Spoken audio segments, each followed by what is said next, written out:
Hey everybody, it's Jason Blaha here, and it's time for another breakfast with Blaha. And today I'm having fat-free Greek yogurt, almond butter, and milled flax seeds.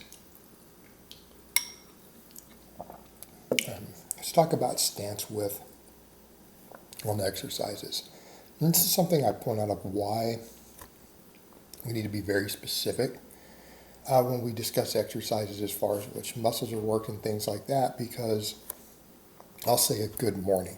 And everyone has in their mind this idea of what a good morning is. But a good morning could be 50 different exercises, right? My lifters do tons of different good mornings. You guys have seen some of the vlogs, you get an idea. I do tons of different types of good mornings, or different movements, right? They're very different movements. They're not the same exercise. A good morning is not one exercise. Same with squatting, deadlifting, so on and so forth. Our stance width affects lower body movements so much that if you change your stance, it's basically a different exercise. Right? It takes a lot of things as far as how hip dominant they are, how much back we use. That's a big one. But generally, the wider your stance goes, the more abductor and adductor you use, right? Well, what's the difference? The groin muscle, that would be the adductor, right? It adducts the leg. Here's the easiest way to remember them. The hip is up closer by the abs, the groin is lower down. The abductor. Good way for people who can't remember the difference. But hips and groin, okay? So when you think about squatting for a minute, what is it that you'll hear someone like Louis Simmons say? Wide carries over to narrow, but narrow doesn't carry over to wide, and he's right.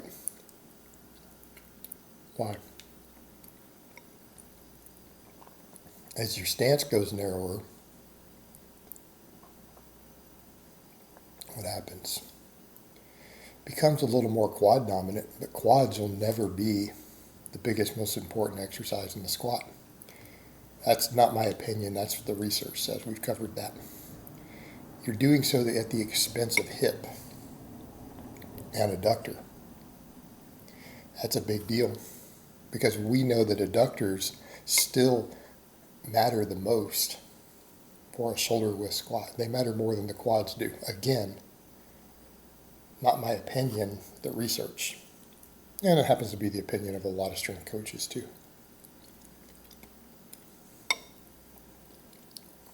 With too much narrow squatting, you de-emphasize some of the most important muscles. In theory, you can build more quad, but if you're trying to build massive quads, squats is not the way to do it anyways. It's not the best tool. But what happens here? Stance goes wider. We use more hip, more groin, a little less quad emphasis. What also changes? Our entire center of gravity. The moment arm changes, means where the bar is mid-foot changes, because as your stance comes wider, everything comes further back. You shorten your femurs. Means the bar path is further back. Means a more upright torso. Right? It's a more upright torso. Also affect how deep you can get. So a wider stance versus a narrow stance squat are pretty much two different exercises. The muscles work are completely different.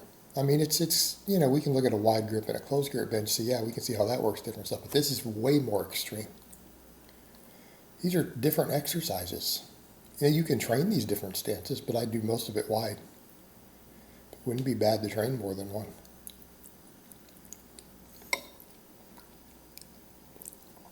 What about deadlifting? Same thing. Same thing. Did anyone out there think a sumo or a conventional deadlift are the same exercise? No, these are different movements. On that, we'll totally call it a different lift, won't we? We will rename it, but people will still call a back squat a back squat. Call a leg press a leg press. Call a good morning a good morning. But these things change. All right. Sumo versus conventional deadlift. The hip difference is obvious. Like we get that. Okay, everyone says, okay, I can see the sumo works more hip. Right? Automatically better for the hips, groin muscles, all of this. Works less back. Come back over to the same thing. You're more upright. On a sumo deadlift, it is the squattiest of the deadlifts. Everyone talks about silly stuff like a trap bar being a hybrid between a squat and a deadlift. No, it's not. It's not squatty at all. The sumo is way more squatty. It's a hybrid between a squat and a deadlift. If you had to pick a deadlift that's a hybrid. It's still a hip hinge though. It's still not a squat. But torso's more upright. We squat it more. Why is the torso more upright? Because our center of gravity can pull back a little bit. Okay? Bar's further back. We're more upright. Works the back less. Works the back less. More hip, less back.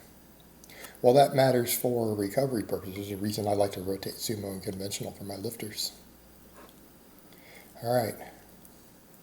Good mornings.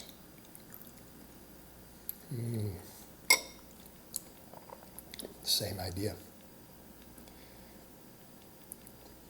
We're doing good mornings. We can change the emphasis of the movement. Because what muscles get worked in a good morning? Usually obvious, like, well, the back. We could argue about upper back and lats. I'm not going to go there and talk about it being a very serious stimulus for those. It can be. That's controversy. We won't go there. We'll talk about what we know it works. The erectors, spinal erectors, glutes, hamstrings, groin, hip, right?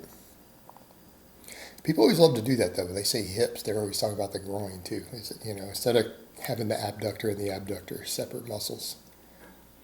All right. When the stance goes wider, we work more groin, hip, and glute.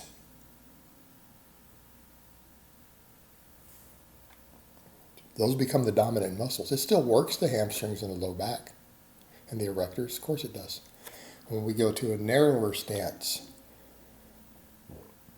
it's more hamstring and more erector dominant. Okay? So let's just tune our exercises. Here's what this also does. We want to rotate stuff through phases. Let's say we're going through a phase to where our hips need more work and our back needs more rest. Because your back has been getting fatigued. You can go to a wide stance good morning and sumo deadlifts. What about the other direction? What about if your hamstrings or your low back need extra work and your hips are starting to feel beat up? You can take your good mornings in real close. Take them in close. Do all your speed pulls and deadlifting conventional. All right? Because they're different movements that work the muscles differently.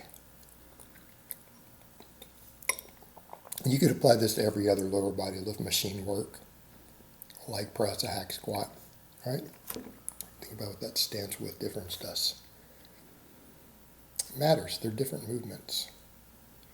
All right, guys. But that's really all I have to say on that today. I hope it's been informative. And I will talk to you guys next time.